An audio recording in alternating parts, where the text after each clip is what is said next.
Hey, Mike, what do Kelly Slater and PT have in common? I don't know. They're both world champs?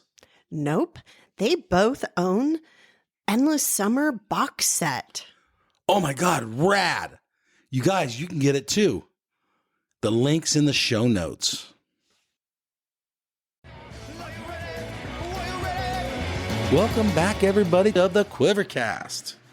This is Mike, your host, and this is all brought to you by YourAudioLegacy.com and QuiverBuilder.com. And please check out my other podcast, The Stinky Booties, I do with my buddy, Billy. Let's roll. Hello, everyone. This is Mike here with the QuiverCast, and we have a rad, super special guest all the way from Australia, Mr. Grayson Hinrichs. Did I say it right, Grayson? Nearly, yeah. Grayson Hinrichs. It's a weird one. I'm not too sure myself, nor are my parents. It's a German name, and your dad's not even sure? Yeah, so dad's side of the family is German on his mum's side, and he was just like, he's got to keep that last name in the family. And yeah, here I am, Grayson Hinrichs. Who knows? The beach commentators are no good with it either. I think, yeah, I've got probably like 10 different names going around the surf world. Okay. At least they spell it correctly, though, right? Most of the time, yeah. Right on. That I found this. I was just going through YouTube and I found the new movie Borderless. That's kind of what put you on the scene for me. Awesome. You want to talk about that movie a little bit? For sure. That's got an interesting story, that one too. So I was fresh out of school. I was 18. I finished in 2020.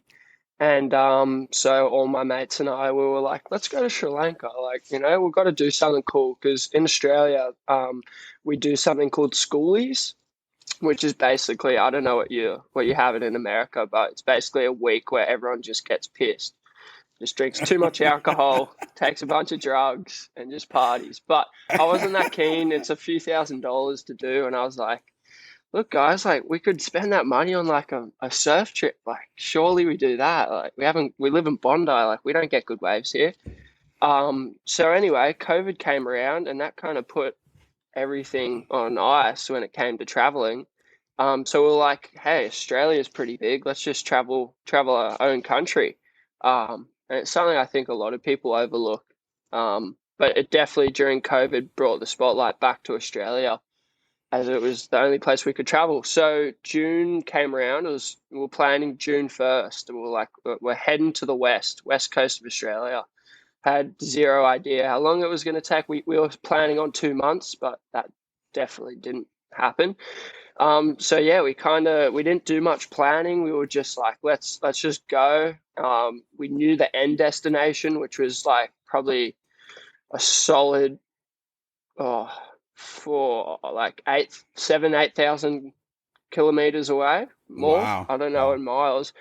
So yeah, we start doing this amazing journey across New South Wales to get to South Australia, and I actually crossed across a person's farm by accident. I didn't realize we had off-road maps which were directing us to go across this unsealed dirt road, and we went across and looked in the rear view, and here's this farmer, scary Aussie farmer on a motorbike with a Kelpie just chasing us down, like fuming. And I was just like, oh my God, we're going to get shot.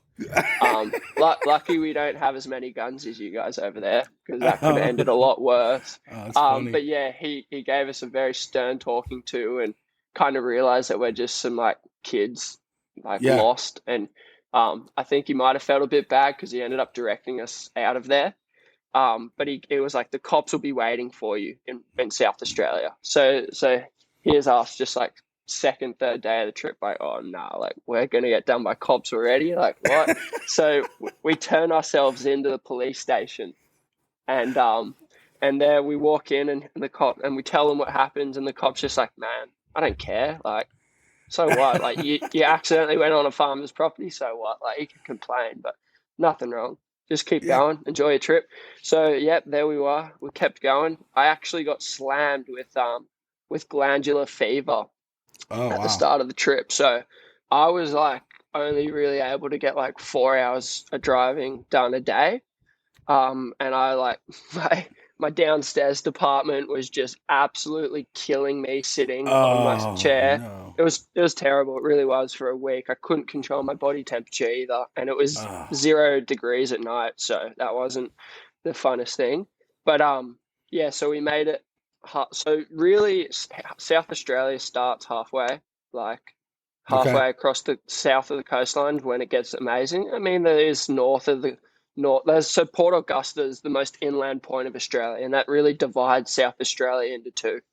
So we continued along the coastline and got some of the most amazing waves of my life. I'm not going to go into like exactly where, but yeah, it was a pretty amazing place. Other than big, huge, scary sharks that everybody couldn't stop talking about, I don't know why, I just stopped talking about it because that was playing up in the back of my head a lot, and I definitely had a bit of a panic attack at one point in the water.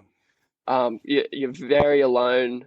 You're far away from any emergency services, patchy cell phone services. A lot of the waves at the base of a cliff. So if something did go wrong, you've got a cliff to get back up. So yeah, it was definitely, I don't know, we were kind of not thinking too much, but yeah, we were like, we just had to surf. It was too good not to. Um, and some of the boys were kind of running out of money at that point, like a month in, because everyone kind of Wow. wasn't on the same page. Yeah, And yeah, so we yeah. start punching it over to Western Australia.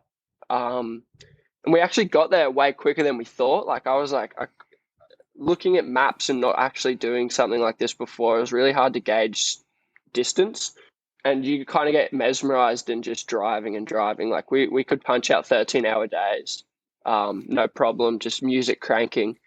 And yeah, so we got to the WA border, and it's really intense there. Like it's like I don't know, I haven't crossed into Mexico before, but it was like a full on quarantine station, cops everywhere. Oh, because of COVID. Um, well, they kind of ramped it up during COVID, yeah. So it's actually to stop fruit and veg coming in, funnily Oh, enough. okay. But yeah, they had like dogs and stuff you could hear barking. I don't know. It was just a bit confronting, but it was all good. And yeah, the car in front of us just got fully strip searched. Like every single nook and cranny in the car was just stripped. Cops everywhere. And What? the lady came up to us and was like, "All right, I need to check your car now." And she looked in the fridge, but she was too short to actually look in my fridge. So she was like, "I trust you. It's all good." And then we had a pet cactus sitting on the dash that we duct taped to the dash in a little pot. I don't know what type of cactus it was, but it was a real spiky little thing. It was cute. We named it Squishy. That's what we named it. And it traveled across half of Australia with us. Wow. And then the lady just plucked it off the dash and threw it in the bin. And like that all over. My girlfriend was just crying. It's pretty funny. Oh Um, my God.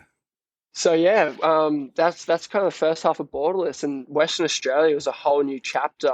Um, it's a huge coastline, very unruly, very a lot of distance to cover between waves, which is yeah, not until you do something like this can you really understand like how much driving goes into getting some of these waves.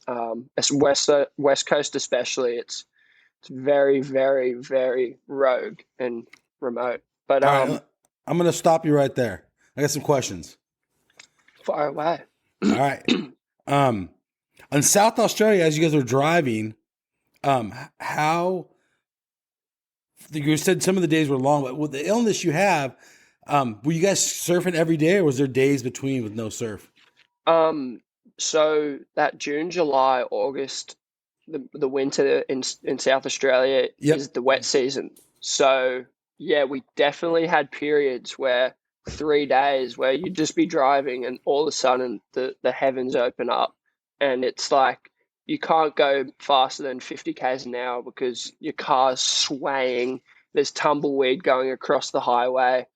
It's just a sand blizzard or something. Like yeah, we had periods where we had to just emergency bunker into cabins in the nearest towns. Okay. We had yeah, awnings ripped off the cars. Yeah, it was very very rogue country. How many cars were in the caravan? So we had a little convoy. We split up a lot, but like there was 5 cars, Oh, all okay, just cool. kind of with different goals. Um, definitely not 5 cars worth of capable surfers. Like Okay, everybody kind of was chasing a different wave for themselves. But right on. one other car and I definitely chased some more intense waves. And who are some of the guys you were surfing with? Some of your buddies? So a friend I grew up with in school with, Paddy Power, he had this old Land Cruiser 100 series, which just was a ticking time bomb of issues. You know, he did his rear diff. Everything went to hell on that car, like everything. But yeah, we scored really good waves and actually made for some amazing memories, as well as the other crew. Because I moved schools in year 10, who I ended up becoming best friends with when I moved schools. Um, they also tagged along, which was awesome. And we all met up once we got back into West Oz, but in South Oz, just because you can't really turn up to some of the waves with loads of people, even if you're not surfing. Oh, I just didn't think it was courtesy, so we kind of just would leave earlier in the morning and just try get there on our own. Okay, so and the waves in South is it cold water? Yeah, it's very cold. It's There's not much desire about it, unless you want to get really barreled because it's freezing water. It's like I didn't wear booties. I can't wear booties, so I would just cop numb feet. But yeah, 4 threes and hour of power. Like I couldn't really punch out more than an hour. Really? Okay. And then how's like is it like beach breaks or like ledges or like what do you get? I saw the video and there's some sick ass waves.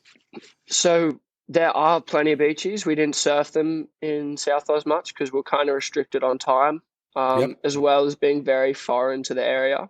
So it's not too hard to find waves. Just kind of keep the coast on your left and keep your head turned left, and you'll actually see a lot of famous waves. It's because the highway runs straight along the coast, and Okay. like some of the waves are even marked. Like yeah, Yeah. it's there's Yeah. yeah. So how's the what was the local population of surfers? Were they welcoming? Yeah, everyone we surfed with was very nice. The locals were, well, just stoked to see us in the water because they would have been out Really? there by themselves. Yeah, yeah. A lot of the time you're actually just hoping someone is there because you'd be surfing by yourself and you don't want to surf by yourself there. Like the amount of great whites in that zone is silly.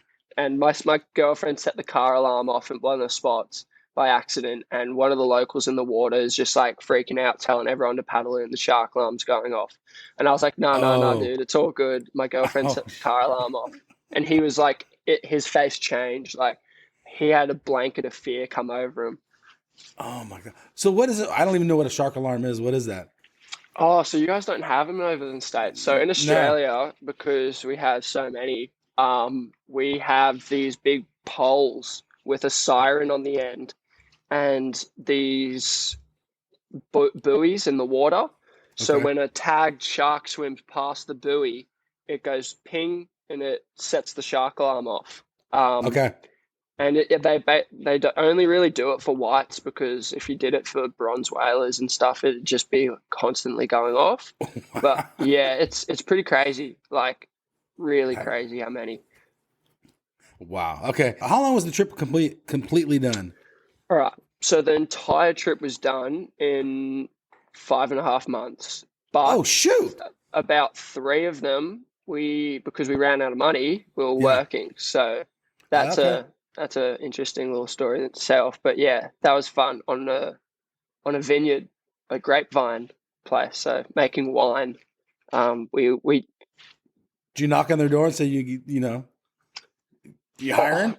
we actually went to a hostel, like a tourist hostel, planning on just a night stay and ask around for work because like we weren't that keen on like bunking with a load of randoms, but we ended up getting a job off some of the people there, and it just was a no-brainer to stay as we ended up meeting a lot of the people, and yeah, it was awesome. It was an experience that I had to have because it definitely changed me for the better. And then where was this at? Do you have a city or you're not going to say? Oh, this was in the like the southwest of Western Australia. So that's like everyone probably watches the Margaret River Pro. I Yep. was about half an hour. I don't know what direction. Southwest, Southwest. Okay. northwest. Yeah. I don't know. Yeah, but I Yeah. was Yeah. in Yeah. that zone. That's the zone I was surfing in. It's ridiculous how many waves there are. But like I would spend days driving around and just not finding anything. Like just bouncing between spots looking for something better, and you end up back at the first spot. So did you surf Margaret River a lot? So that main break there, it looks fun, but when you're actually out there, it's not so fun. There was definitely, and it was about there was waves straight in front of where we were staying. Like we Yeah. had Yeah. a 15-minute driving zone where we could just get amazing waves, and we didn't head over to Margie's too often, because it's such a wave-rich area. You could drive down dirt roads. I was pinning a lot of places on Google Maps, and a lot of the footage was from waves that I was just looking at Google Maps on, because I didn't really want to ask around too much. I kind of enjoyed the sense of just looking. You The do adventure? see a lot of waves, yeah, for sure. And some people don't like the waves that you think are good. Like I'll be like, oh, that wave looks awesome, but someone else would be like, oh, a bit Yeah. sketchy or something. Yeah. What about the box? Did you get any of the box? I didn't. So the time that we were there, it was like, so the box kind of has a buffer zone when it works, and when we were there, it was just rogue cyclone swells, like, or not cyclones because it's in cold area, but just huge lows. Sorry, my dog just You're said good. hi. Hi, dog. Huge zones that, huge swells that come in, and they hit every week, like every single week, 1 to 2 times a week, you'll have a 4.5 meter to 6 meter, 7 meter, 8 meter swell hitting. Wow. And so it made one half of the coastline very inaccessible, and you could only have small zones when you would surf it, small time zones. But it made like all these novelty waves on the side of the coast we were staying on work, which was actually really fun. Okay. And then, so how long did you stay there? And then you saved enough money up to keep moving? Yeah, so stayed there for three months ish, Wow. Awesome. and then I had like Sydney was in all sorts of a mess, and you couldn't leave your house and stuff. And so I was like, I'll get the vaccine, so when I get home, I'll have my freedoms, because Australia took your freedoms away if you didn't have the vaccine. It's another topic, but whatever. And so I got double vaxxed in West Oz, and I'm telling you, oh my gosh, I've never been so sick in my life. Glands Oh, was yeah. nothing. Like this second shot put me in bed for 4 days straight, like hallucinating. I was Oh, so no. sick, and on like the sixth day, like I had a few days where I was just like real sore and messed up walking around the hostel. I was like, I'm so over this. I just want to leave. So I actually had a little money in crypto, and I was like, I'll pull that out for safe money and just I packed the car, got in the car, and just got out of there. I literally, like, it was a very spontaneous overnight, just like, I'm over it. Get me home. So that's when the 13-hour long days started. Okay. All right. And then the movie's like 8 or 9 minute movie, right? And Yeah. who filmed most of that? I did read it, but I'll let you tell So us. it was my girlfriend. So she wasn't my girlfriend at the start of the trip, but yeah, That's cool. yeah, it was. But she was very keen on learning to film. She filmed an art major for her final project at school, and it was Oh, really cool. good. It won an award. Rad. And so yeah, she was keen to jump behind my camera. I just basically kind of nicked my parents' camera without really telling them, and put it in the car because I had to shoot. And yeah, so she did really well. It was definitely a learning experience, and we've got the camera a lot more dialed in now, and we definitely know how to use it now. So the footage you see at the moment is definitely a bit more crisp because we just didn't change the settings or anything. Yeah, it was very just makeshift, that whole edit. It was either iPhone footage from my girlfriend, just Holly, loving filming and remembering the moments, so she would film a lot. And then when I would surf, if the waves were good, I'd be like, "Oh, you're jumping on the lens." And she did really well, and Yeah, she no. edited it. Oh, cool. So all you had to do was really surf and just kind of let her to handle it. Yeah, for sure. Like I would we definitely like were together in the editing process, just like because she isn't like A surfer. a surfer, so I had Yeah. to definitely put the clips where I wanted them. But she did all the amazing work. What's her name? Holly Murphy, Holly Murphy. Right on. the latest surf photographer coming out of Bondi. At least filmmaker, possibly, for sure. Yeah, well, someone hire her. Yeah. So we have one major wave kind of in that movie. Is that one break mostly that left? Yeah, that tube. Yeah. Where do you want to Yeah. say that's at? Or you're not allowed to say. I'm not going to say where that one's at, but it was definitely Was that Western? it was the or south? northwest coast of it was the northwest coast of WA. It was a very Okay. small, funny little town with some amazing people. Some of the locals there were amazing. They let us use their workshops to fix our cars for free. Like, shout out to Joe, the mechanic in that town, legend. Serviced our cars for free there with his help. But that wave was ridiculous. That was So good. I So good. rocked up first thing. Just it was a zone I'd never looked at, and I was like, I just kind of want to have a gaze because it was a road I hadn't driven down yet, and no one was there. I was just like, why is no one here? It's in the middle of the town. It was just a draining left. And I was like, surely someone wants to surf this, but everyone was out at the famous wave down the road. So I had to get out there. I went straight out and I think I got 6 within 15 minutes. Like all Wow. those clips, those 5 tubes Yep, were like yep. literally within 15 minutes. And then it kind of got a bit funny. But yeah, no one came out. One jet ski came out and a guy was doing toe-in foiling. And the guy on Oh. the foil was getting barreled. I was like, this guy's insane. I was tripping. It was crazy to watch. But he was way up the point. So it was literally me, my mate, and that ski way up the point. It was definitely the best waves in my life, I reckon. Yeah. So you live basically in like Sydney, right? Correct? Yeah, unfortunately, I'm in the heart of eastern suburbs, Sydney. Yeah, Bondi Beach. Everybody knows that. Everybody knows that place. Okay. Are the people in Sydney the same as the people you met on this adventure, on this 5 months Oh, being gone? no Completely different. way. Completely different box of frogs. Like, I like that term. Funny. yeah, nah, they're people in Sydney are definitely a lot more closed-minded. They're set in their ways. They're a lot more. They really like the nightlife, that social side. I don't know. It's for me. It's like a weird type of socializing because you get drunk, you have fun, you kind of forget about it. Like here, like on the coast on that trip, everybody was just real genuine and really keen to hear your story, and like they were fascinated in like your whole journey to get there, and you were fascinated in their life because they were just living somewhere you couldn't fathom, like in the middle of nowhere. You're like, Okay. what do you do for work? Like, what do you do for fun around here? And it was awesome. Everybody was really nice on the trip, and definitely a lot more positive, welcoming people on the coast.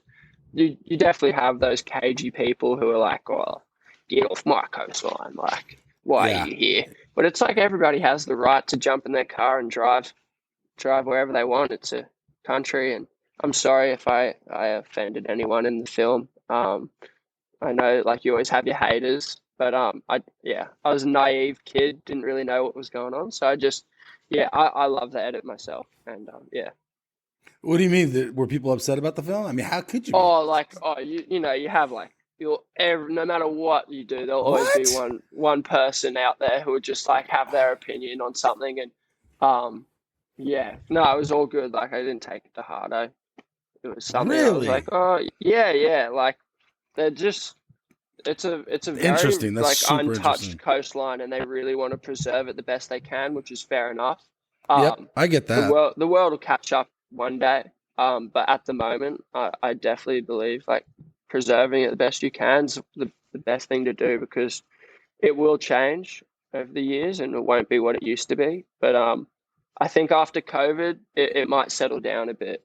There's definitely a bit of hype around it at the moment. But definitely, like the thing is, your average surfer won't want to go there. It's Yeah. too Yeah. it's too hardcore. Like even I was definitely like a bit out of my element in some places. Do you mean intimidated? Yeah, for sure. Like just the sharks alone leave such a scary thought in the back of your mind, as well as the waves. That it's sharp reef, it's remote. That like, yeah, most surfers definitely not into that type of stuff. That's why Yeah. everyone goes to Bali. You get to surf with your mates, warm water, good waves. Yeah. You know, so everything's kind of close. Yeah. Okay. But how much footage do you have that like it's in the vault? Do you have a lot of footage that you didn't use? Obviously, probably.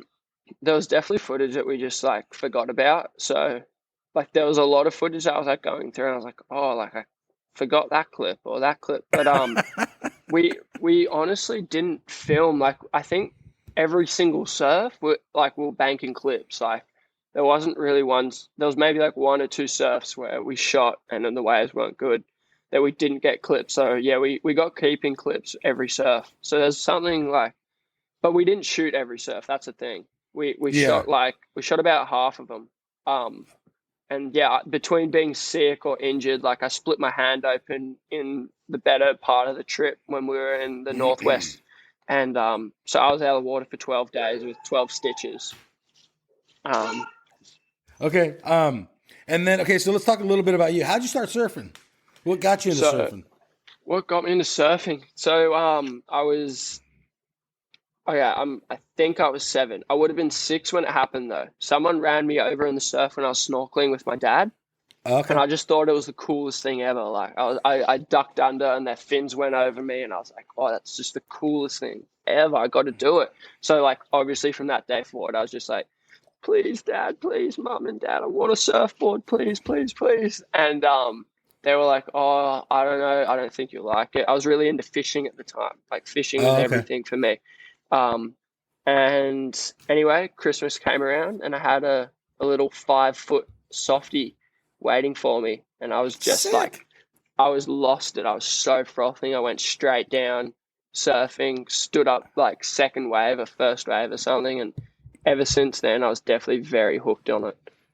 Awesome. Okay. So did your dad or your mom surf or they grow up near surfing? My parents are actually both from the States, funnily enough. So I'm a dual citizen. Oh, really? Yeah. Oh, sick. So, I didn't know that. So Mum's from Texas, believe it or not. And yeah, there you go. And then Dad's from Kenosha. So he's just shoveling snow. Where's Kenosha? Kenosha is near Wisconsin. Yeah, it's probably in Wisconsin. It's like the big Great Lake there. On the really? lake. Yeah. Interesting. So do you come visit the States a lot? I'm actually coming over there in like a couple months. I'll be there. Oh, sick. Yeah, I'll be there for an entire month. Cali, Texas, Kenosha. Might try check out some new states. But yeah, might bring a board over. I really want to surf Waco. But oh, you got to surf Waco. I haven't surfed it. Maybe I'll meet you there. It'll be sick. Yeah, we'll surf mission. Yeah, for sure. I want to go to Waco. So I've surfed Texas and it sucks. Worst wave ever. Are there just bull sharks everywhere there? I wouldn't get in the water. I surf Corpus Christi and it's not bad. I mean, the water's warm, but I don't know. Where's your mom from in Texas? Do you know what city? Yeah, Houston. So Houston. Oh, she's not far from the water? No, she's not far from Galveston or whatever. The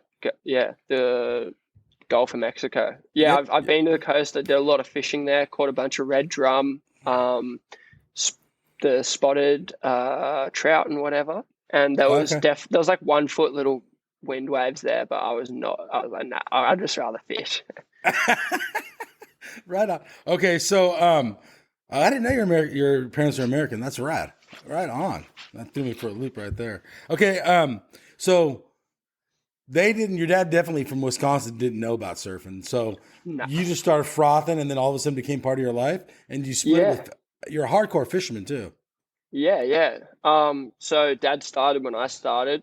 But yeah, he still surfs. Like we stayed along. Mum started when I started. Mum was actually the most naturally talented of them all, but just didn't like surfing with the crowds. So she stopped, unfortunately. I'm sure if we didn't live in Sydney, she would have kept going. But yeah, so surfing, amazing. But I definitely stepped away from fishing when that happened. and I moved towards spearfishing. It was just I changed houses as well. I was on the harbour, so that's why I was into fishing. But when I went over to Bondi, I surfed and dived. Okay.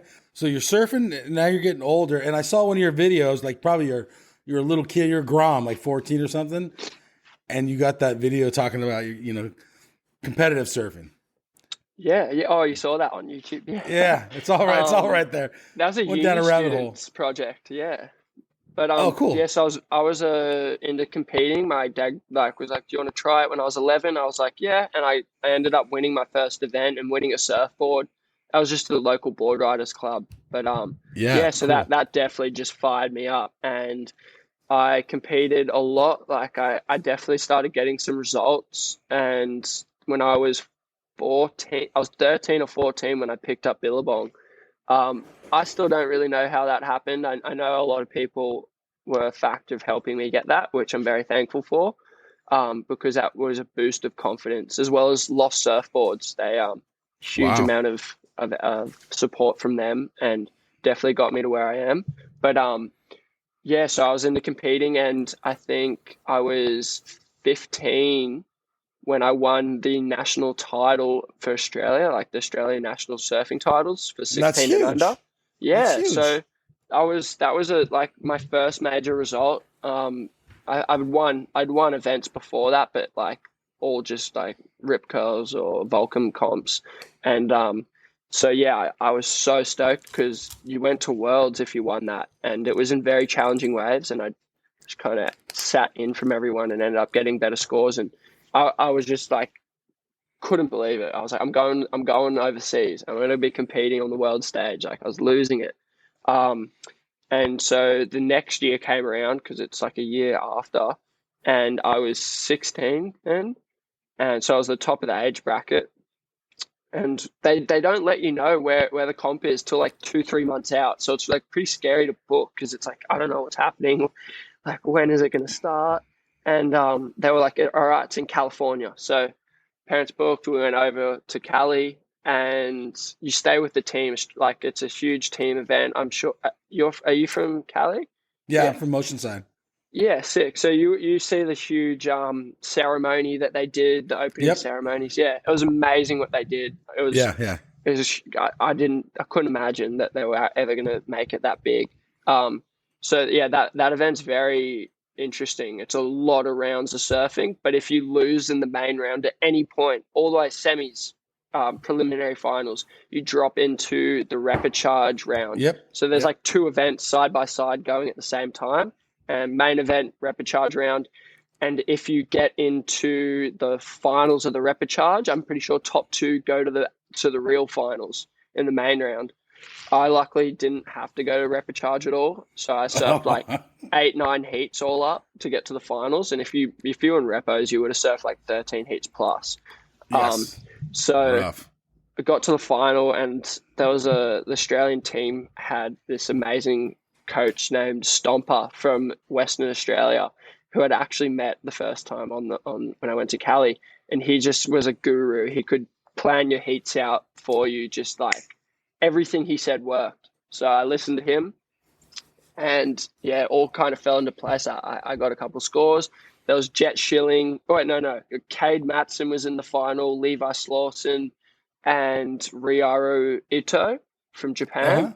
Yeah. So it was a sick final. It was awesome, and there was waves, which was good, and the pier was just packed, thousands of people. The beach was packed. It was an amazing feeling, and yeah, I actually ended up getting one off Cade. I had priority. Cade was in the spot for the wave of the day. Yeah, yeah, Got yeah. it. That was the end of it. Just finished You it took there. it. You took the win. I took it. How stoked was that? Oh Were my you gosh, super stoked? it was ridiculous. Yeah, Or was it Huntington? that was Huntington. Yeah, it was Huntington. Yeah, That's what I thought. and for Huntington, the waves were really fun. It was amazing. Yeah. Yeah. But yeah, my whole family was there. Like my grandparents were on the sand wheelchairs down on the beach. Like there was nothing like So it. rad. It didn't sink in really for a long time. Really? Yeah. So how are you competitively now? Are you still into competitive surfing? So COVID came around, comp stopped. I did that trip to West Oz, and I came back kind of like completely out of my competitive mindset, and I was really focusing on like enjoying my time in the ocean and getting better as a surfer and incorporating spearfishing and stuff into that as well.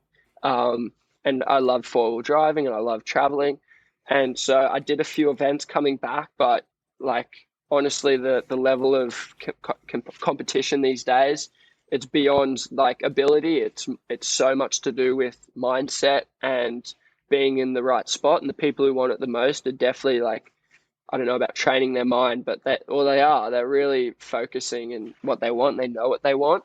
I was kind of not loving the whole scene. I wasn't loving being there, and it was really expensive, and I was by myself, living in my car. I wasn't traveling with people, and I'm sure I could have changed that if I hit people up to travel with them for the events. But yeah, it was just kind of like a depressing like little zone, like when you're just by yourself waiting for heats and you don't really have anyone to talk to get those thoughts off your mind. So I got Interesting. home. I actually nearly got a good result. I got like a quarters, which felt good at the time because it's Yeah. hard to make a heat in a QE. Um, and I went to there was like three back-to-back events, and I paddled out first thing. My dad came along because I was like, Dad, I really want you to be there. I just like want someone to talk to. Yeah. Yeah. So he Yeah. came along, and I paddled out real early in the morning for our first heat of the day, and bang, I got a wry neck. I couldn't move. I was for like a week just like immobilized. I was lying on my back on the sand. Just I thought I broke my neck or something. So yeah, I had to drive back to Sydney in a neck brace, just very stiff, very slow. And I got home and I was like, I don't want to compete anymore. I just want to. There's still a competitive drive in me. I can feel it, but Yeah. Yeah. I'm loving just surfing and filming. And at the moment, I do really want to chase this. I don't want to say free surfing, but just do it for the love. That's what I'm doing at the moment. I just love surfing. I love filming. I love traveling. I love spearfishing. And if something can come out of that, I'll be stoked. But yeah, watching the WSL has definitely given me a competitive drive, and maybe I'll make a return. But at this stage, I'm definitely focusing on just getting the best waves of my life, getting better as a surfer. Rad. Rad. What was the switch? Do you think it was your perspective on surfing? What changed? Like, Well, what was it the road trip and just seeing that surfing can be more than competitive? yeah, for sure. There was definitely a lot in me when I was competing that was just not having fun at all, and it was all. Oh. I was very anxious about sponsors and Okay.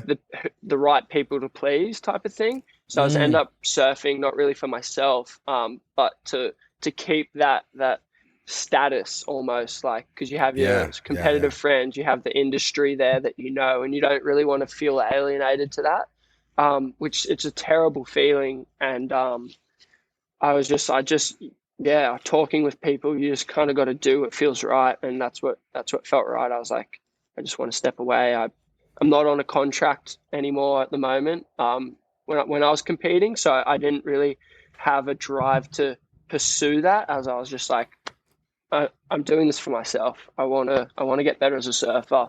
I want to see what's out there. Traveling, obviously, definitely changed that perspective. And really being able to capture the moment with a film, which I definitely want to do better next time.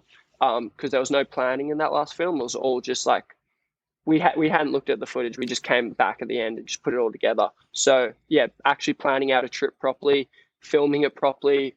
I think yeah, it could really convey a better side of surfing. Because competitive surfing at the moment is very intense, and it's mongrel. So you're happy just living a life and just being a regular surfer. And Yeah, I'm happy with that. Like, if that's what it is, like for sure. sick. Honestly, I'm getting a lot more pleasure and happiness out of just going out and trying to do big punts and meeting up with my mates. And I Yeah. love filming. I don't know, like going back and reliving the moment. I mean, the best moments in real time, but when you going back and just putting something together, and feels good. Yeah, definitely. I get a lot of enjoyment out of it. How has your surfing changed from taking the jersey off now that you don't have a jersey on? It's definitely a lot more flowing. I'm less tight. I definitely like watching foot. I don't know why. When the second I put a jersey on, I get very rigid and I get like very coiled up and like low center of gravity, not much style. I get into I can't help it. I don't know. Like it's like my brain changes and I get into this hyper competitive, don't want to fall, just execute the turns mindset. And so when I'm not free surfing, when I'm just surfing, I hate the term free surfing because like Yeah. we're all surfers, aren't we? Like we all Yeah, just yeah, go for a yeah. surf. So yeah, when I'm just surfing, it feels so much looser, so much more natural, and I feel a lot more connected, like just with the ocean and everything around me. What do you think about competitive surfing now in the WSL? It's kind of changing formats. Yeah, It's kind of happened in your generation, kind of. for sure. So the Challenger series is very like interesting topic because there's a lot of hate around it originally, but now I do think it's actually for the better. It does allow for a lot more opportunity for the next generation. We're already seeing the tides change with the generations of surfers like Ethan Ewing, Jack Robinson, um, and I mean even Yago. Like Yago, he's been around, but definitely I think we're going to see him definitely take it to the next level. And as far as Italo, Gabby, John, Toledo, they're amazing surfers. Don't get me wrong, and they're the best of the best, but they're definitely falling off. They're losing their. Everyone's a bit sick of Italo's surfing. I find it's very repetitive. Toledo, amazing surfer, just hasn't executed. John, always injured. Gabby, he's figuring himself out at the moment, I think. Is that a good or bad thing? Do you think? Let me ask you a question. I'm gonna put you on the spot. He took the first, few events off, and then he came in after the cut. Was that fair? If you were a competitor on the tour, what was your feelings be? Um, yeah, I was definitely a bit shaken because my friend Liam O'Brien didn't get to surf, and Ah, there yeah. was definitely a few rookies who didn't even get to surf who were injured. Carlos Munez, who I was very excited to see. Um, I mean, Gabby is a staple to surfing, and the Brazilian fan base would just have melted and probably rioted if he didn't come back. I do see where the WSL was coming from, letting him back, but I think, yeah, Gabby was going through some mental and emotional issues at that stage, I think. Um, and you got to prioritize that. And yeah, so I mean, I back it. I don't know how long he'll be around for, though. He's got such a public figure, he doesn't really need to surf anymore. And I remember him saying that surfing, like, he did it for the fame and the money, I think. So, yeah, Not the I'm not, love, not the love. nah, not the love, I don't think. And it sounds like a little bit, and maybe I'm just. This is all coming about talking to you. The love has come to you now. Did initially? I mean, it started off as love, and then during the competitive years, it seems like it was. It took kind of like how Gabby takes it, like Yeah, you get, dude, burned competitive out. surfing burns you out and makes you angry. Really? Winning's When the you lose a best. heat, or what do you mean angry? Oh, like no, you get angry at yourself. You beat your. Ah, Well, I beat myself up because I think ah. it's only right to blame yourself. Okay. Because instantly you get out of the water and you know what you've done wrong, Yeah, yeah, and yeah. it's like you're if you don't have good coping mechanisms, you end up just being like, oh, why'd I do that? I'm a kook. Like, I knew what I had to do. I just blew it. And yeah, so you do bash yourself up about it. And I definitely had like a few losses where I was like, I don't want to do this anymore. And Oh, I okay. give full credit to my friends who are competitive surfers because they do so well. They just kind of let their losses breeze past them. And I definitely could do that, but there was a few where I felt inside that I needed a result, and there was outlying external pressures that were kind of coming into my emotion, and they didn't help. But yeah, I think I think just, yeah, stepping back from it all, COVID was amazing. It allowed time to reset. It allowed time to think about your priorities. Um, and yeah, I'm glad it all happened the way it did. I've had amazing competitive history. I'm stoked with the results I've had, and maybe I'll come back to it. But yeah, like I said, there's no better joy than surfing with your mates, doing a big air, getting a good barrel. All right, let's talk about Bondi Beach. Who are some of the guys that you were looking up to? Oh, Bondi Beach, eh? So we definitely don't have the greatest depth of talent as far as surfers go.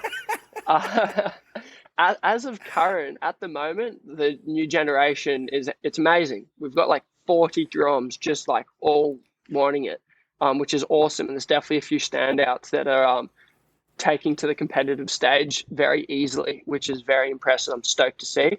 When I Yeah. was competing, my neighbor was my age, and we were like two peas in a pod. We surfed every day together. We pushed each other, and that's really what you need. You need someone similar ability, preferably better, to push you.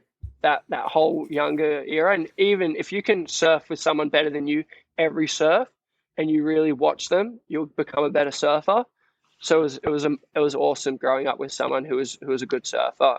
Nick McGrath, good on him, but he just stopped surfing randomly out of nowhere, and that happens, and life goes on. So that was a shame. As far as older surfers were, Perth Stanlick was the best competitor we've had, and he definitely took me under his wing for a bit and kind of wanted to see how I was going, see what I was about. And he was, yeah, definitely good to watch. But there was like when I was young, well, I'm still young, but when I was real little, there was definitely some like the old school mentality surfers who were just like, man, like screw this Grom, like just burn him, run him over, like. And I'm sure you have a lot more of that where you're from. But yeah, like violence was wheedled out of our zone a bit. It still happens, but yeah, it was a bit rattling. Like, there was a couple of years where, I mean, I was probably a little crap, but I was just a little Grom. I would have been like 12, and there was like guys kicking your boards out at your head and stuff. And that's definitely For where for no yeah. reason? Oh, I Just mean, I Grom thought for no treatment or reason. what? Yeah, it was Grom treatment, definitely. You'll get burned for nothing. Like it was hectic. But yeah, I was just a very competitive person, and I am a very competitive person, and I think being a competitive person leads to a faster learning process and also passion. I had a lot of passion, so I was definitely just always wanting to surf. That was all I wanted to do.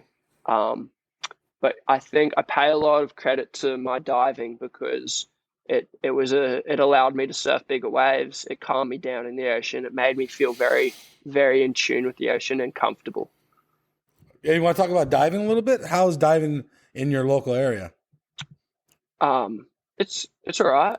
It's all right. We get yeah, it's all right. Yeah, time of year for sure. I mean, time in the water is key with anything. Surfing to get better time in the water, diving to get fish time in the water.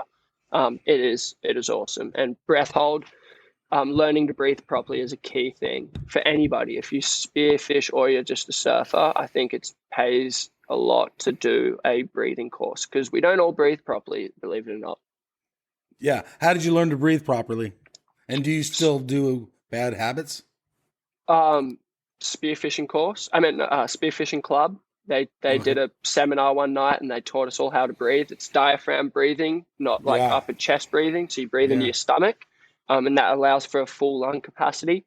And hook breathing as well, which I learned at the Australian High Performance Centre of Surfing, which is a government funded centre now, which is really cool. They did some breathing techniques, which is like hook breathing, whale breaths, and they taught us how to, in big waves, calm ourselves down and over oxygenate our bodies to handle the extended period of time underwater. And then diving is a slower form of that, which is just slowing your heart rate down, technically, and being able to stay very relaxed, turn off your muscles that you don't need to use. Wow. So there's a lot more to it than just going underwater. Oh, for sure. For sure. And I'm not even like, I don't go out just smashing fish all the time. I can go out and just look at everything and take it all in and enjoy it as is. Have you had any hairy encounters with anything? Any like, Few crazy bull animals? sharks. I Okay. haven't seen a great white. I've had amazing experience where six southern whales came within arm's distance of me, three Wow. females and three Wow. calves. It was insane. There's nothing like it. Yeah, having six whales eyeball you at once is the presence of them is out of control. Wow. Were you like frightened or was it like all joy? Like, I mean, what was the Oh, feelings? it was just a frozen moment in time. We saw them ahead. Wow. We could hear them the whole dive. You hear them. They're high and low pitch. I don't know what it is, but yeah, the way they speak is cool. And saw them ahead, and I put my head in underwater. I took a duck dive, and there they were, just appearing through the gloom. Just six huge whales, and I was just like staring at one of them in the eye, just like, you are amazing. Right on. And then what board riders are you in a board riders club? Yeah, so Bondi Board Riders is the local club here. We actually Okay. do really well, funnily enough, on the national stage. Like, yeah, our board riders has won a few times. Oh, cool. We've done well. The last one we didn't do too well. We had a bit of a disorganized team. Okay. Does that change? How does that? So we're starting to get into board riders here on the west coast of California, and I guess we're That's doing new what to you you guys guys do. over there, eh? Pretty new. Yeah. Yeah, It's that's cool. It's awesome. fun. You kind of get to meet people, even though you surf down the beach from them, you don't know them. So it's kind of rad.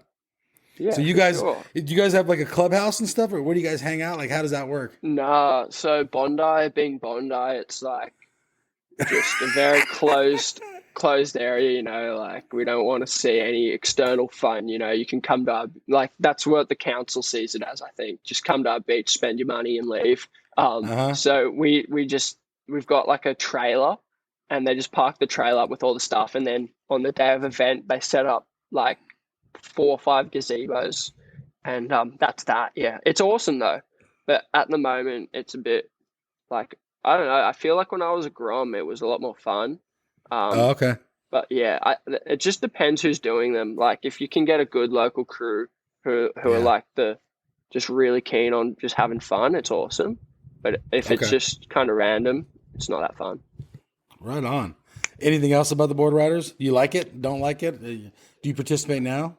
I don't participate at the moment. I still Okay. do their tag team events for it. Like, I still go and do tag teams. But just, yeah, I don't know. I'm working a lot at the moment, as well as diving. So I definitely like taking my spare time and just go dive or go down the coast. But yeah, I definitely think I might, like, because there's a few cool local crew doing it now that I might jump in on a few events just for a bit Oh, of fun. sick. And once you're a member of the club, are you always a member of the same club forever? Or is there like a Uh, dues? Oh yeah, you pay annual fee, but like, yeah, you're a club member even if you're not. Like, if you've Yeah, surfed yeah, in it yeah. before, everybody won't be tossing their nose up to you if you turn up. It'll be all welcome. Okay. And then back to your free surf, are you gonna start filming more often? Are you gonna do more traveling? Yeah.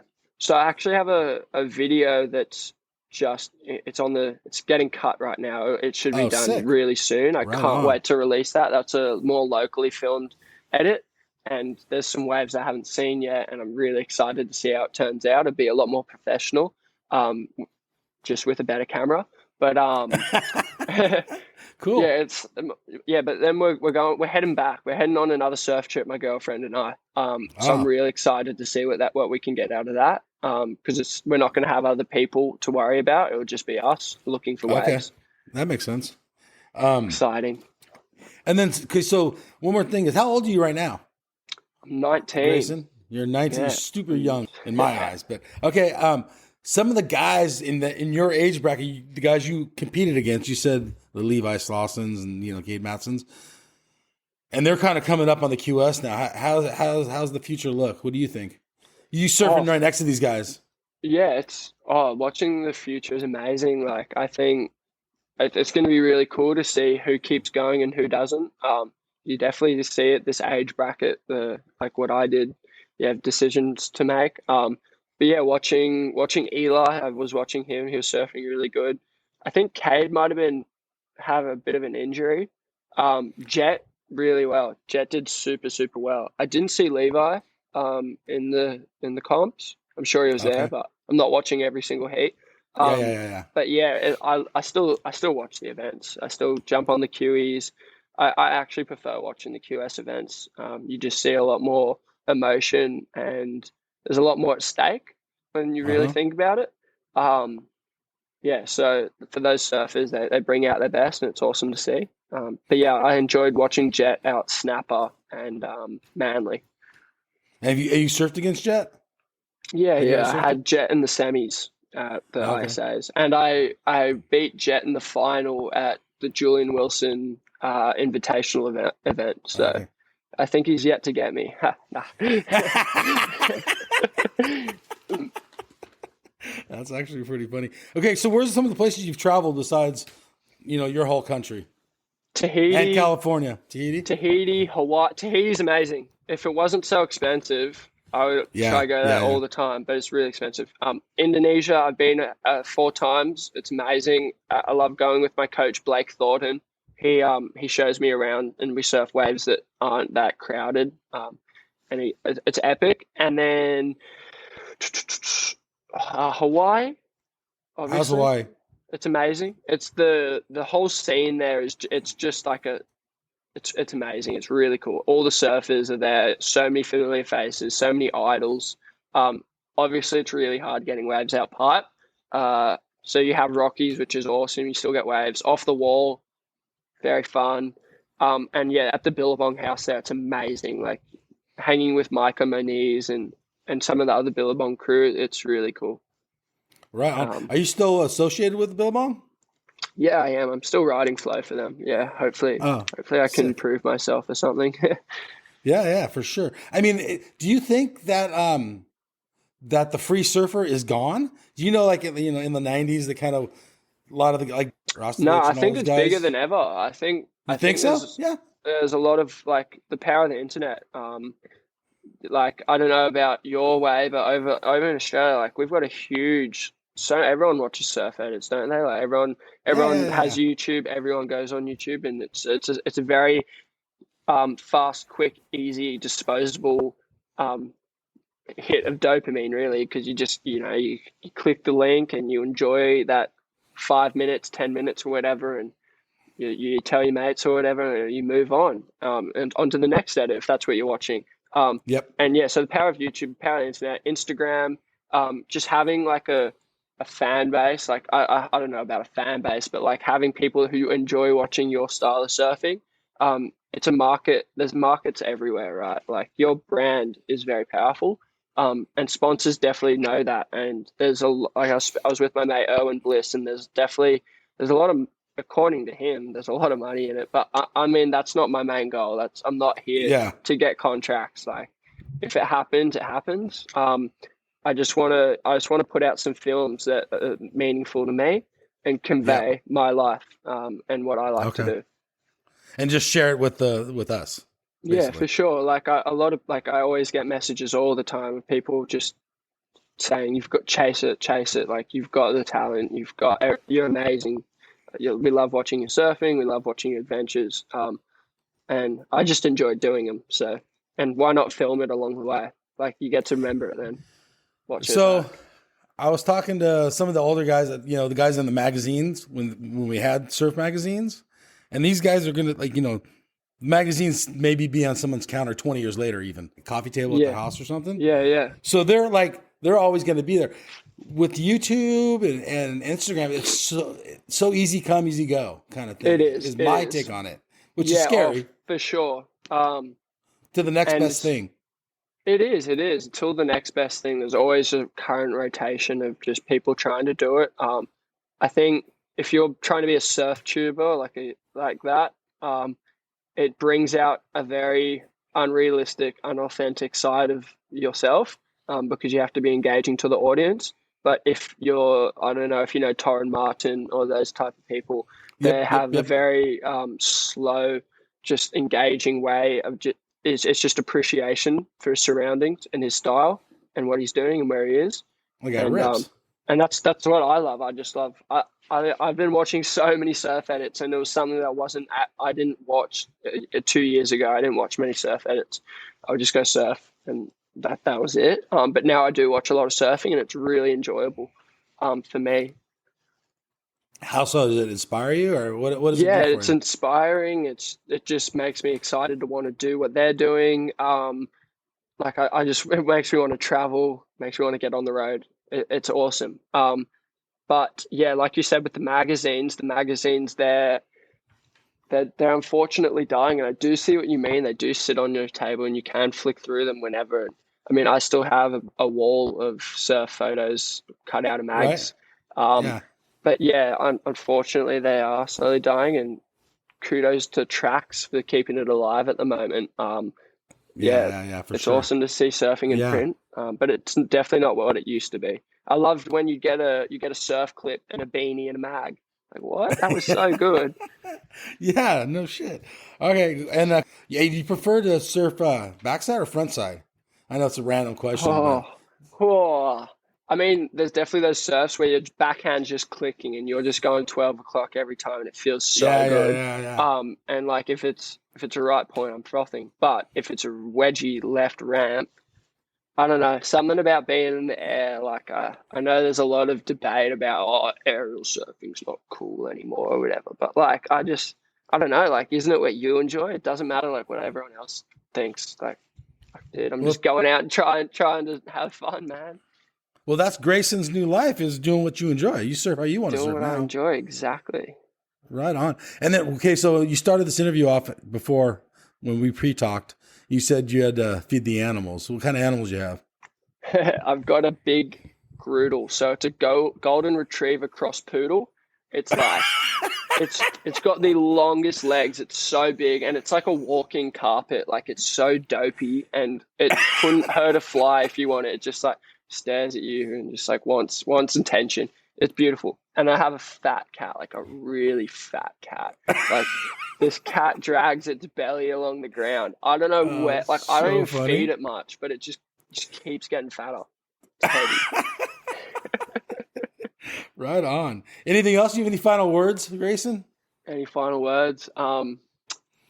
Surf because you love it. Don't surf for anyone else but yourself. And that's across the board with anything in life, I guess. And take a surf trip around your own country. I think you'd be surprised how many waves there are at home instead of overseas. Everyone goes to Indo, right? Like, yeah, go. I'm Yeah. sure you've got a crazy coastline where you are that you can chase. Do you have Right. like? Oh, you head over to Mexico or something? Yeah, it's not too far. Yeah, I don't go to Mexico no more. It's a little sketchy. Yeah, But a little bit sketchy. I Yeah. mean, Central Oh, California is wide open, man. It's yeah. wide open. Loads of Washington, beaches. Oregon, cold, but there's waves for sure. I've been Yeah. I've been on the whole West Coast, and there's plenty of waves. One of my friends moved to New York and is just getting pitted in New York on his own. It's so sick. So Yeah. sick. I don't know about the just- cold. Like it's really cold there though. Yeah. All right, everybody. This is Mike and Grayson, and thank you for joining us here on the QuiverCast. Peace. Later. Thanks, everybody, for listening. Please follow us on Instagram and follow us on your favorite podcast platform. Give us 5 stars if you listen to us on Apple, and do me a favor and tell a friend that QuiverCast is back. I'd like to thank Blue Factory and Dave Hegstrom for the music, and I'll see you on the lineup.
Hey, you guys, Endless Summer box set. This thing is legit. It's authentic, numbered certificate in it. It has a 5-frame film strip from the original print. You will literally own a piece of history. It has a specially minted bronze medallion. Dude, that thing's sick. Okay, there's so much more here. Go to the show notes. There's a link on there. Go check this piece of history out. This thing's rad. Seriously. Smithsonian American History Museum has it.